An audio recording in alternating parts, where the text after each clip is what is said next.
Hello and welcome to Sacred Pause with your host, myself, Kelsey Keil. This is the podcast for anyone looking for a break, a quiet moment to just be, without any other obligations other than to get grounded, get in your heart, get out of your head, and to be still in whatever it is you're struggling with and desperately wanting to heal. Oftentimes, all we need in order to feel at peace is a sacred pause.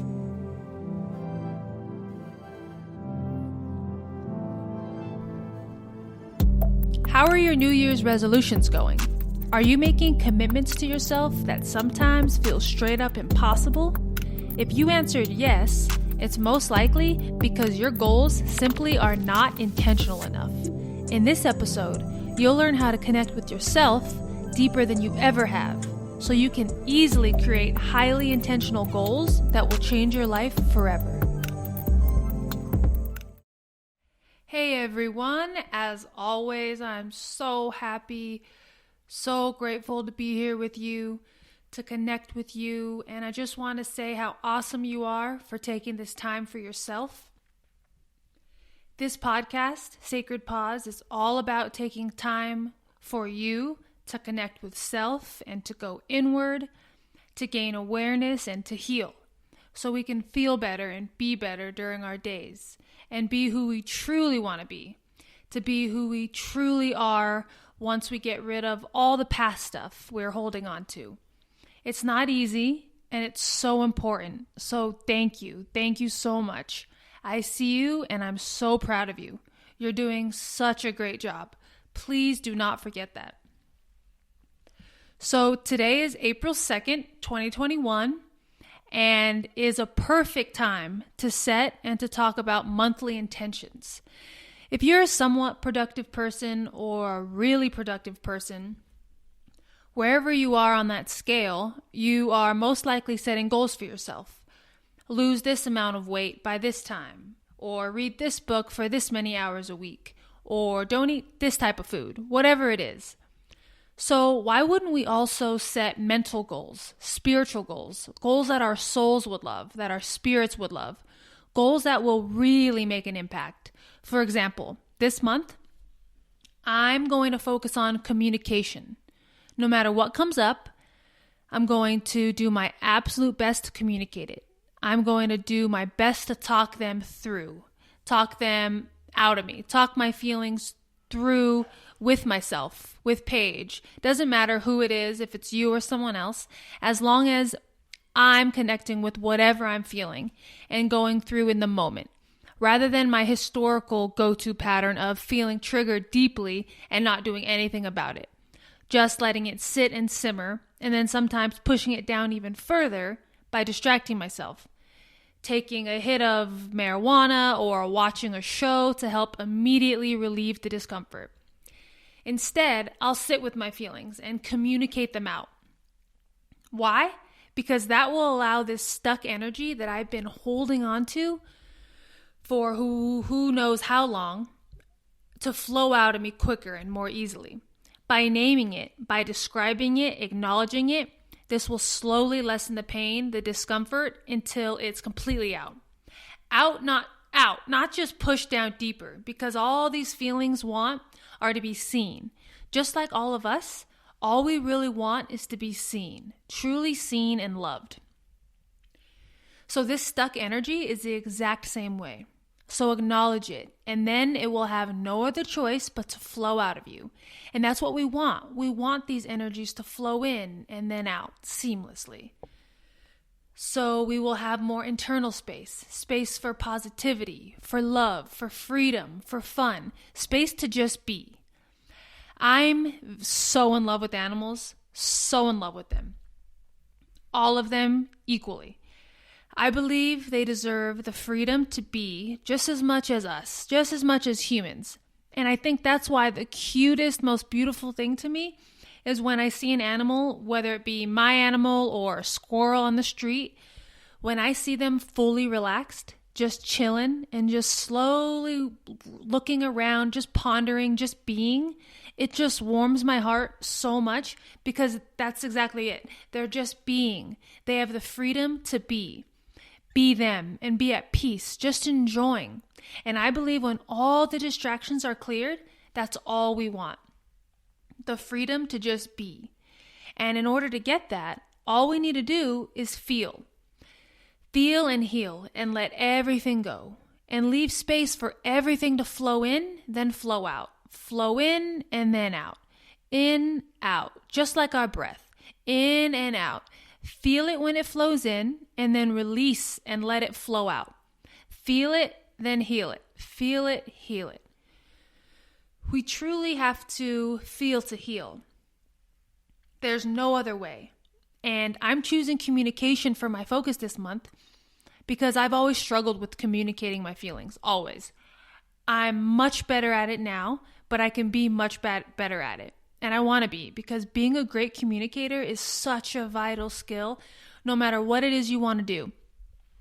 Communication will play a huge role in it, whether that means communicating to yourself, communicating to others, for in a relationship, a friendship, business, partnership, anything, or communicating through art, through painting, through words. It is so important. It plays a crucial role in all we do. So if you find yourself struggling with communication, maybe try it out this month as well. Because if you do, it will inevitably,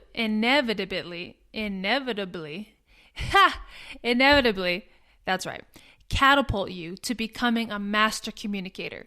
And just like with anything, the more you practice, the better and more comfortable you'll become. So switch up those goals of yours. Have fun with it. Spend your time practicing those things and forget about the rest. If you pay close attention to your true desires, you might be drawn towards things that really surprise you. For example, for me, the day I was called to focus on judgment, which is actually another focus of mine for April, which is being continued from March. A lot of work I need to do in that area. It's a big one for me. I'm going to make another podcast episode just on judgment, so I won't talk about it too much on this one. So lately I've been finding myself casually watching videos of people painting. Just so into it, especially people painting animals like cougars or jaguars or lions. Now, my brother has painted for as long as I can remember, and I never ever was even remotely interested in it. I wanted his paintings, but I never wanted to actually paint. And I'm not kidding, the day I consciously decided and became aware that judgment is my focus, my work for this month, is the same day I had a download to start painting. Like, really try it out. I've done a few of those bar painting nights where you just follow what the instructor's doing while you're drinking wine or whatever. And I never really loved it or liked it at all. It was just fun doing this random activity with friends while drinking.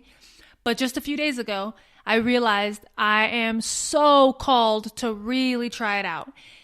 And even more perfect, I bought Paige a really nice painting set with everything that I could ever need to start painting last year for her birthday, and she hasn't even opened it. So it's so ready and all ready and fresh for me, and I cannot wait. It's just so perfect. That just solidified the fact that I need to dive into that, and who knows if I'll enjoy it or if I'll stick with it, because the point is to really listen to yourself when these little desires come up, like the painting has for me. They're coming up for a reason, and it's your job to act on them. That's your soul, your spirit, giving you little gifts, guiding you to the place that will make you the happiest, most present, and most fulfilled. So please listen. Don't let these small, wanton desires go unseen, unheard, or they will go away. They'll stop showing up until you're ready again. Historically, I've been the type of person to focus all my attention on one thing. Elementary school, all the way up to high school, basketball was my whole life, and all my focus and attention went towards basketball. Literally no other space for anything else. And if I had desires to do something else, I would just ignore them. And then my love for basketball sort of dwindled when I got to high school, so then I switched all my focus to volleyball. And again, when other activities would spark my interest, literally any other activity, I would shut them up real quick. And again, I do not recommend doing this. If you do that, you're training yourself to dim down your wild, free child inside of all of us. Dim down your creativity and playful side. It's kind of like if your child kept asking you a question, and every time they did that, you told them, no, maybe later. Your child would be learning that being outspoken and inquisitive and questioning everything is wrong, when in fact, it's the most powerful side of all of us. If we actually listen, and the more we listen, the more fun and creative we'll become. It's truly, my favorite, a win-win-win situation. So just like you wouldn't want to shut down your son or your daughter or your niece, your nephew, don't do that to yourself. Let whatever wants to come up, just come up and work with it to get it where it wants to be, which is free. That's what we all want. If we all dive really deep internally, true freedom, inner freedom is what we all want. So give yourself permission to be free. It's safe to be free. It's safe to let go. It's safe to be. It's safe to be you. So prove it to yourself every day, every chance you get, every breath, so that you can prove it to your child or your future children and pass it on. I love you all so much, and I'll talk to you next week. Thank you so much for listening to this episode. I appreciate and love you so much. If you haven't already subscribed, please go ahead and do that now and push that subscribe button. That way you'll never miss an episode. If you're enjoying Sacred Pause, please leave me a rating and review. I would absolutely love to hear from you, and it helps me out so much. If you think this episode could help a friend or family member even a little bit, please share this with them. I truly need all the help I can get spreading my message of self-love, trust, and healing. And if you're interested in doing a Sacred Pause one-on-one with me, email me at kelseywkeil@gmail.com with the subject line saying Sacred Pause one-on-one. And lastly, if you want more of my content before my next episode, make sure to follow me on Instagram at Kelsey W. Keil for daily love and inspiration. Love and appreciate you all so much, and I'll talk to you next week.